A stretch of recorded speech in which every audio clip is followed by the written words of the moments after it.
Hello everyone, Victor here with Jmaz Lighting. In today's video, we'd like to go over on how to use the Mad Par Hex 4S as well as the Mad Par Hex 6XS. As you already know, they're available in 3 different colors. They also share very similar features. For example, they both include the 6-in-1 colored LEDs. They're both battery powered, up to 15 hours of runtime on a single color. And they both also have the built-in wireless DMX function.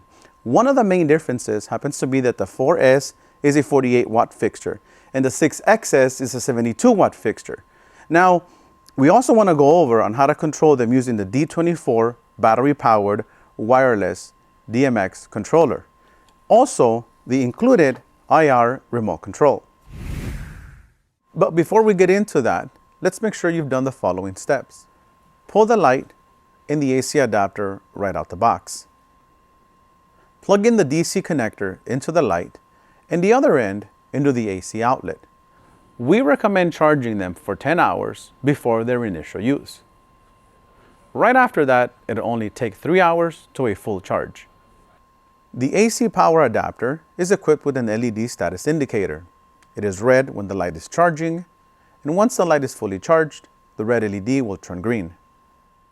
Once the light is fully charged, disconnect the AC adapter and turn the switch on. If you're not going to be using a wireless DMX controller with these lights, right out the box, there's 2 different ways you can use them. You can use them manually, or you can use the included IR remote control. Let's go over the IR remote control. Before you can use the IR remote control, make sure you remove the plastic protector from the battery cover. Make sure that the IR function is turned on. Next, you're going to want to pair the IR remote control to the light. You could do that by pressing the blackout button.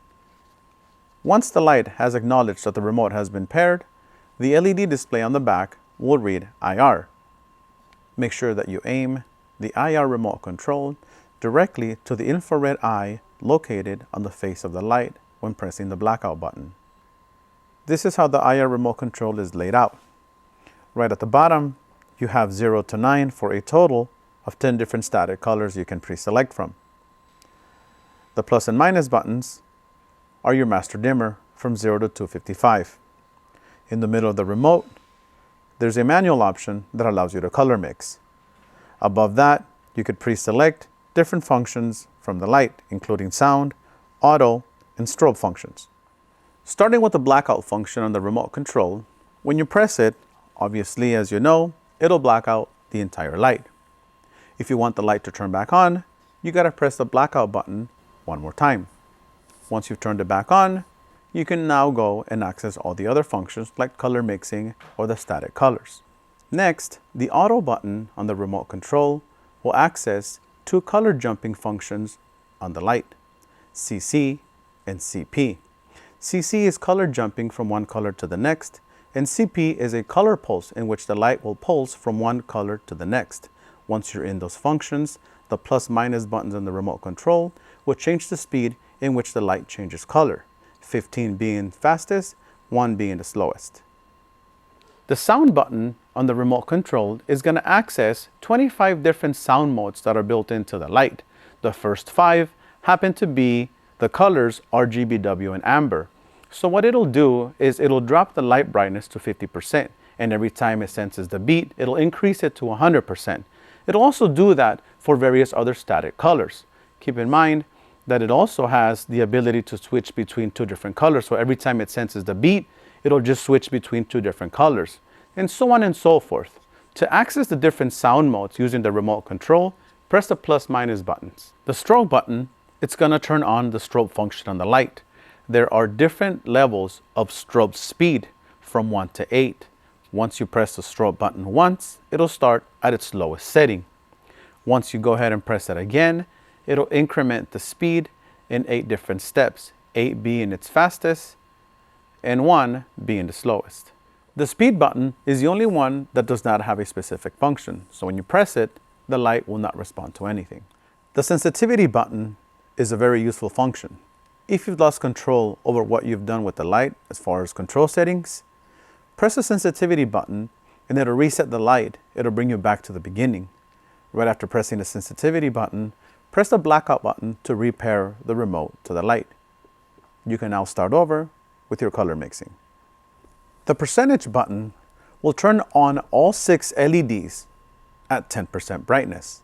You can increase the brightness by pressing the percentage button again. Every time you press the percentage button, the light will increment from 10% to 100% every time you press the percentage button. You can also adjust the brightness by increments of ones every time you press the plus and minus buttons. The manual section on the remote control is going to give you the ability to color mix. Every time you press any one of the buttons on that section, you will have 5 different levels of brightness per color. The fade button simply turns on a color fading function. The plus and minus buttons on the remote control, it's going to adjust the speed in which the light fades from one color to the next. And that's how easy it is to use the included IR remote control with the Mad Par Hex 4S and 6XS.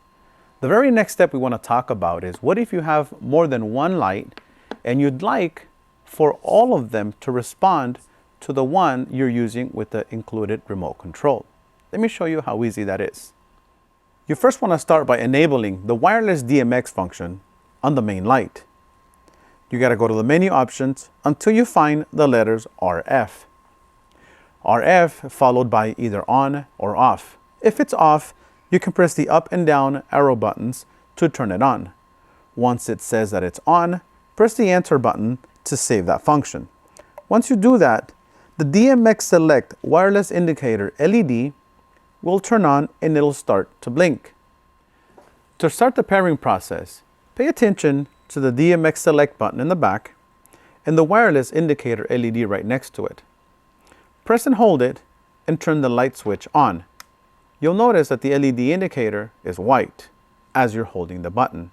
Release it and then single press the button to toggle between the different frequencies.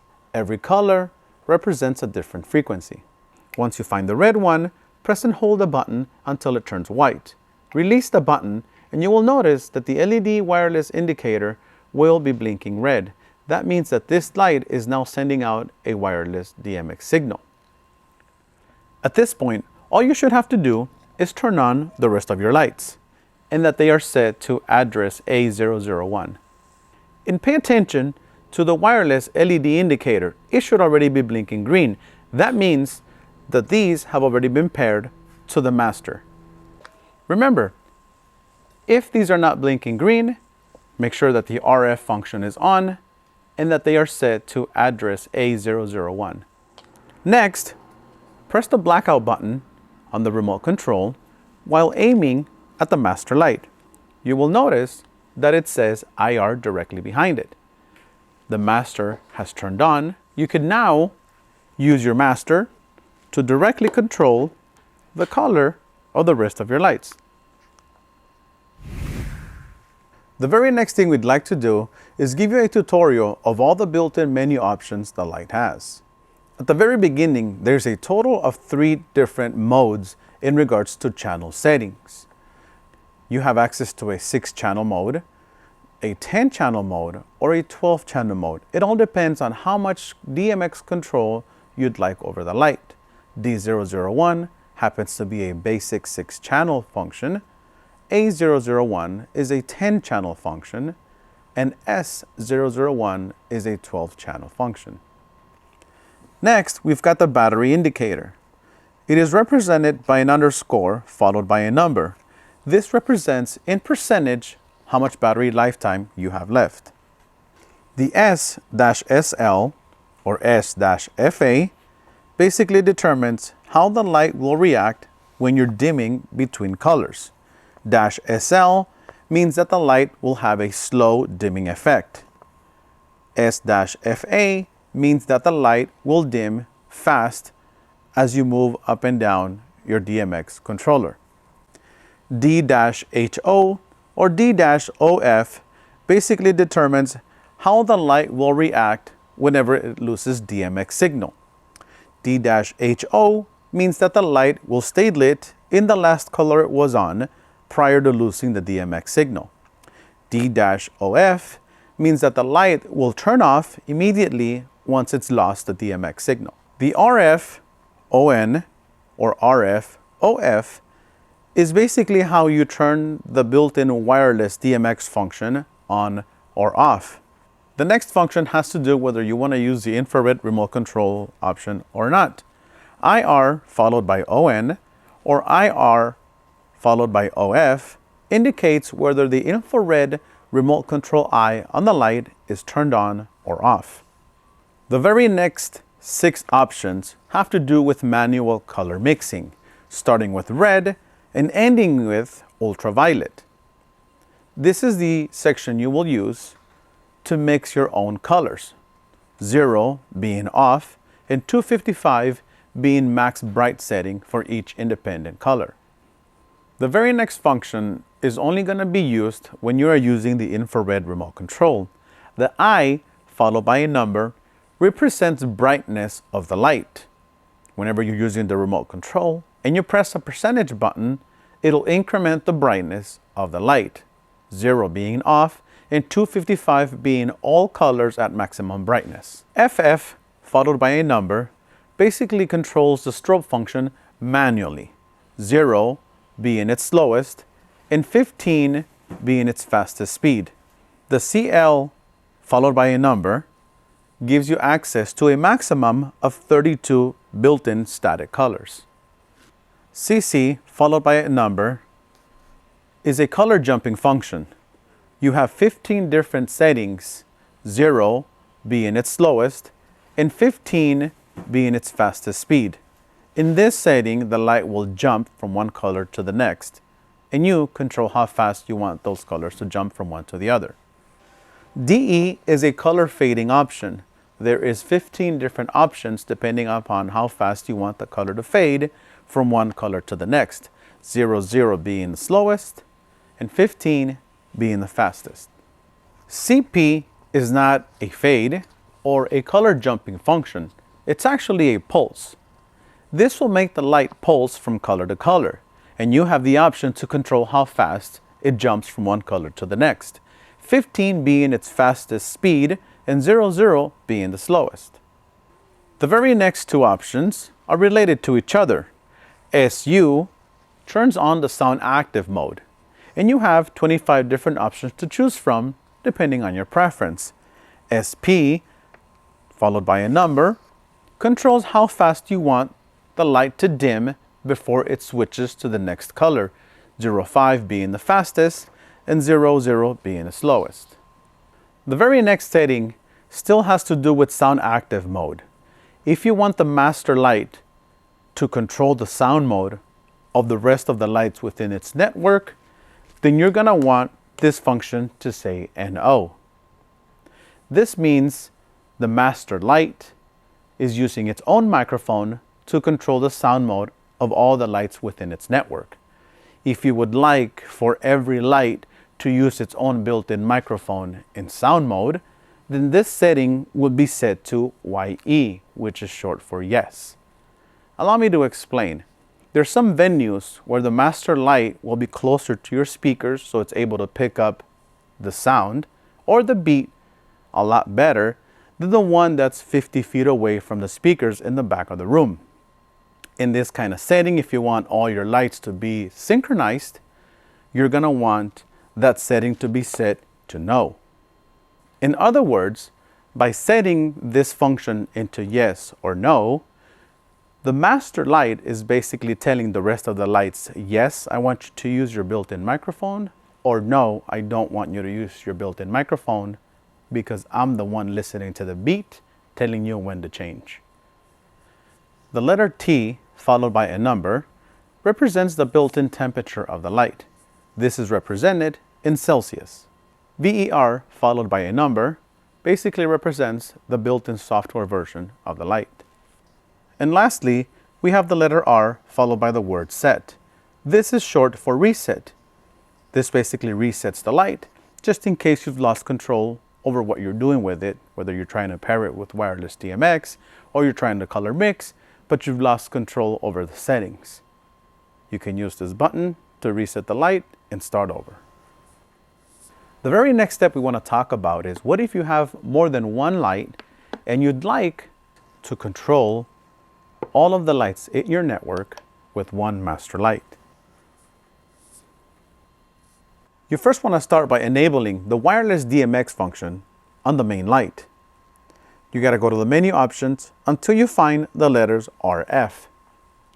RF followed by either on or off. If it's off, you can press the up and down arrow buttons to turn it on. Once it says that it's on, press the enter button to save that function. Once you do that, the DMX Select wireless indicator LED will turn on and it'll start to blink.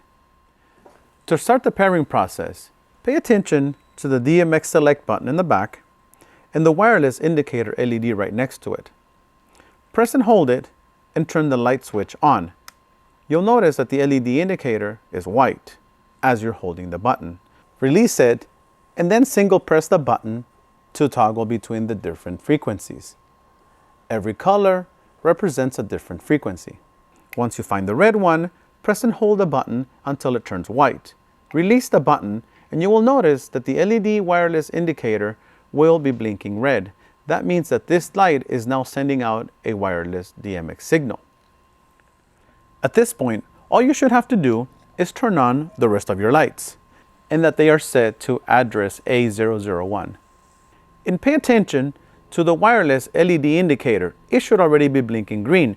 That means that these have already been paired to the master.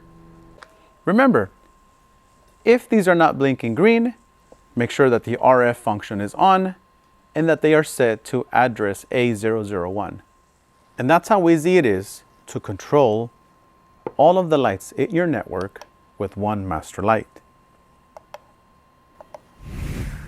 The D24 is a battery-powered wireless DMX controller. It has 24 channels and it's broken down into 3 different pages. Each page contains 8 different channels and a master dimmer. Battery runtime is up to 20 hours and it takes approximately 3 hours to a full charge. And on the back side, it has your AC power plug for charging purposes. It has an on-off switch, a 3-pin wired DMX output if you choose to use it that way. It has a wireless DMX on-off switch, and it also has your wireless DMX frequency selector switch. The reason why this combination is so popular, it's because it's very versatile, it's very easy to use, and color mixing is a breeze. For starters, make sure you reset all the faders on the D24 controller. Turn on the controller. Whatever page you're on, make sure you go all the way down, you go all the way up, change the page, do that for all 3 pages so that all 24 channels of the D24 controller can reset. Once you're ready to repair the D24 controller to the Mad Par light, what you want to do is you want to make sure that the wireless function on the D24 controller is turned on by pushing it in. Right next to it, you're going to see that there's a red push button that allows you to select the different wireless frequencies that are available. You want to push and hold it as you're turning the switch on.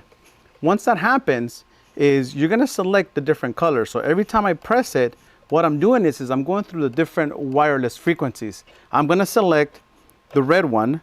Once I've selected the red one, this is how you save it. You press and hold it. Now, within the red family, within the red frequencies, you have different channels. Now, the reason for that is if you're playing at any given venue and there's 2 events going on at the same time, if you're both using the red frequency and the red channel, both lights, theirs and yours, are going to interact with each other. So to keep that from happening, within the red frequency, we have different channels. Every color means a different channel. I'm going to go back to the red one, and you'll see that the D24 controller begins to blink red. Now, the D24 controller is sending out a wireless signal. Pairing the light to the wireless controller is a very similar process. You're going to use a combination of the DMX selector, you're going to pay attention to the LED indicator, and you're going to use an on-off switch right behind the light. Basically, what we're going to do, we're going to press and hold the DMX selector while turning on the switch. When we do that, you will notice that the LED indicator turns white. Once it's white, it means you can go in and select your frequency. you're going to let go of the button.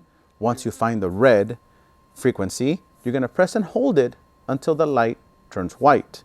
Once the LED indicator is white, you're going to let go and you're going to single press the button again to look for the different channels. In this case, we're going to look for the red channel again. Let me show you how that goes.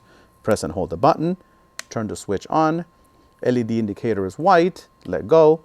I go ahead and select the red frequency, press and hold it. Once it turns white, I then go in and look for a channel. And in this case, we're going to look for channel red. And what I'm looking for is for the light to begin to blink green. Once it's blinking green, it has now been paired to the wireless controller. Make sure that the light is set to either D001, A001, or S001, depending on how many channels you want access to on the light. As you could see, now I'm going to turn on my master dimmers. I can then start color mixing my reds or any other color that you choose to use. Earlier we talked about an example on what to do if someone is already using the red frequency and any given channel within that frequency.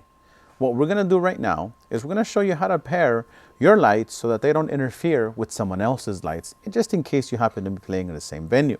So ultimately, very same process. We're going to use the wireless DMX selector. We're going to use a power switch.